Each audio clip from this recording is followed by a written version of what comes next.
Terima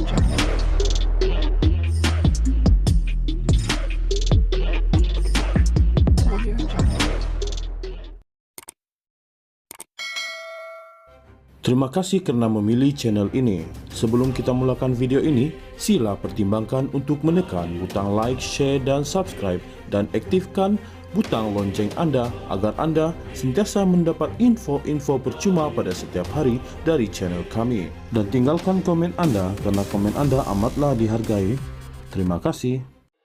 Tiada layanan istimewa untuk bekas Perdana Menteri Najib Razak yang kini menjalani hukuman penjara 12 tahun di Kompleks Penjara Kajang menurut satu laporan. Laporan utusan Malaysia memetik sumber sebagai berkata, selain ditempatkan di sel pengasingan atas faktor keselamatan sebagai banduan berprofil tinggi, Najib menerima layanan sama seperti banduan lain berdasarkan Peraturan 8 Akta Penjara tahun 2000. Sebagai seorang bekas pemimpin besar negara, sudah pasti kawalan akan diperketatkan bagi memastikan beliau berada dalam jagaan selamat di bawah jabatan penjara, katanya. Kata sumber itu lagi, makanan yang disediakan kepada Najib juga mengikut skala diet yang sama seperti banduan lain dengan kekerapan biasanya 5 kali sehari, namun cadangan boleh dibuat oleh pegawai perubatan jika Najib memerlukan diet berlainan atas faktor kesihatan. Berkenaan senaman pula, sumber itu berkata, Najib boleh membuat senaman dan rekreasi fizikal harian dengan syarat mengikut tata tertib keselamatan yang ditetapkan. Sementara itu, laporan itu turut memetik seorang lagi sumber yang rapat dengan Najib yang berkata dia hanya mandi air sejuk dan sel pengasingannya hanya menggunakan kipas. Beliau ada alahan kulit.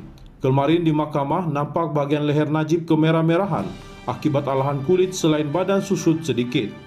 Dalam sel Najib, Swiss pun tiada. Najib ada alahan kalau tidur boleh berhenti bernafas, jadi kena pakai satu mesin.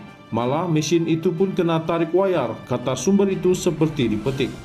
Katanya lagi, dia difahamkan Najib tidak diberi doktor khas dan bergantung kepada doktor yang ditugaskan kepada semua banduan. Dalam pada itu, sumber pertama berkata boleh menggunakan buku dan bahan bertulis yang diterima atau diperolehi melalui pegawai penjara dengan syarat mendapatkan kelulusan pegawai yang bertanggung jawab terhadapnya. Najib mula menjalani hukuman penjaranya pada 23 Ogos lalu selepas Mahkamah Persekutuan menolak rayuan terakhirnya untuk mengetepikan sabitan dan hukuman terhadap kes rasuah SRC International berjumlah RM42 juta. Dia kini masih berdepan 3 lagi perbicaraan jenayah melibatkan 1MDB dan 1 perbicaraan berkenaan SRC International.